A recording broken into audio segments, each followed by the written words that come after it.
بسم اللہ الرحمن الرحیم۔ پیارے دوستو السلام علیکم۔ دوستو اس ویڈیو میں ہم حضرت محمد صلی اللہ تعالی علیہ وسلم اور ایک چرواہے کا واقعہ بیان کرنے والے ہیں۔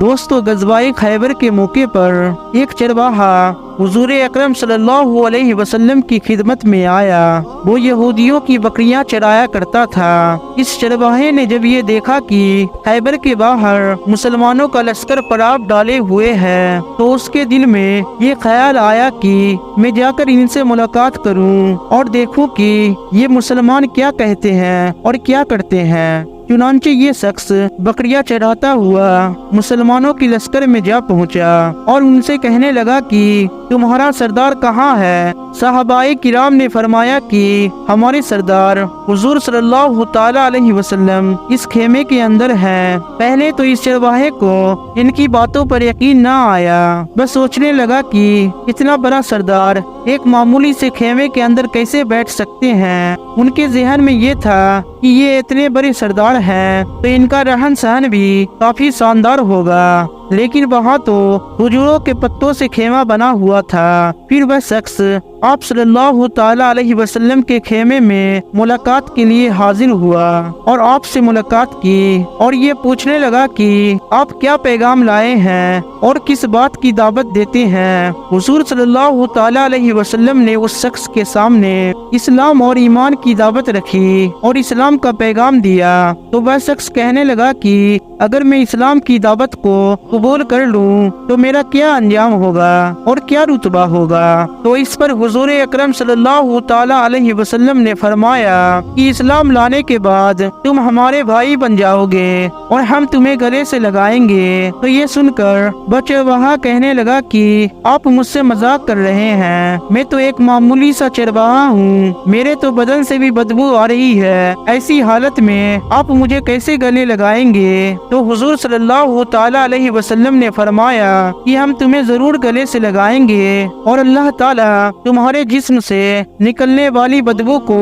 خوشبو میں تبدیل کر دے گا۔ اتنا سنتے ہی وہ شخص کلمہ شہادت پڑھتے ہوئے مسلمان ہو گیا۔ پھر حضور صلی اللہ تعالی علیہ وسلم سے وہ شخص پوچھنے لگا کہ اب بتائیے کہ میں کیا کروں؟ تو آپ صلی اللہ تعالی علیہ وسلم نے فرمایا کہ تم ایسے وقت پر ایمان لائے ہو کہ نہ تو اس وقت نماز کا وقت ہے کہ تم نماز ادا کرو اور نہ ہی روزے کا وقت ہے کہ تم روزہ رکھو، زکوٰۃ تم پر فرض نہیں ہے، اس وقت تو ایک ہی عبادت ہو رہی ہے جو تلوار کی چھاؤں میں سر انجام دی جا رہی ہے اور وہ ہے جہاد۔ تو اس چرواہے نے کہا کہ یا رسول اللہ، میں اس جہاد میں شامل ہو جاتا ہوں، لیکن جو شخص جہاد میں شامل ہوتا ہے اس کے لیے دو میں سے ایک صورت ہوتی ہے، یا تو غازی یا پھر شہید۔ تو اگر میں اس جہاد میں شامل ہو جاؤں تو آپ مجھے کوئی ضمانت دے دیجئے۔ تو حضور اکرم صلی اللہ تعالی علیہ وسلم نے فرمایا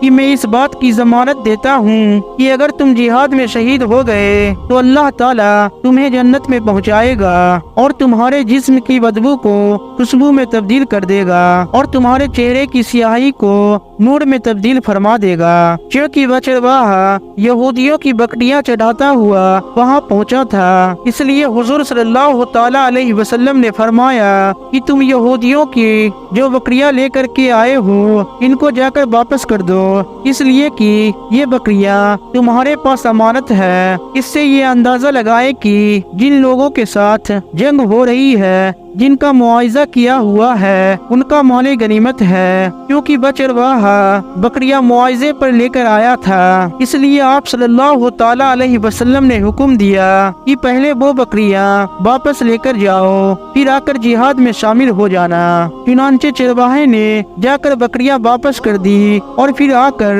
جہاد میں شامل ہو گیا اور جنگ کے دوران وہ شہید ہو گیا۔ جب جنگ ختم ہوئی تو نبی کریم صلی اللہ تعالی علیہ وسلم لشکر کا جائزہ لینے لگے تو ایک جگہ پر آپ نے دیکھا کہ صحابہ کرام کا مجمع اکٹھا ہے۔ جب آپ صلی اللہ تعالی علیہ وسلم وہاں پہنچے تو ان سے پوچھا کہ کیا بات ہے؟ تو صحابہ نے فرمایا کہ یا رسول اللہ، جو لوگ جنگ میں شہید ہوئے ہیں ان میں سے ایک شخص ایسا بھی ہے جسے ہم نہیں جانتے۔ تو آپ صلی اللہ تعالیٰ علیہ وسلم نے فرمایا کہ مجھے بھی دکھلاؤ۔ جب آپ صلی اللہ تعالیٰ علیہ وسلم نے دیکھا تو فرمایا کہ تم بھلے اس شخص کو نہیں جانتے ہو مگر میں اسے پہچانتا ہوں، یہ وہی چرواہا ہے اور یہ وہی بندہ ہے جس نے اللہ کی راہ میں ایک بھی سجدہ نہیں کیا، لیکن میں اس بات کی گواہی دیتا ہوں کہ اللہ تعالیٰ نے اسے جنت کا حقدار بنا دیا ہے۔ میری آنکھیں اسے دیکھ رہی ہے کہ ملائکہ اسے غسل دے رہے ہیں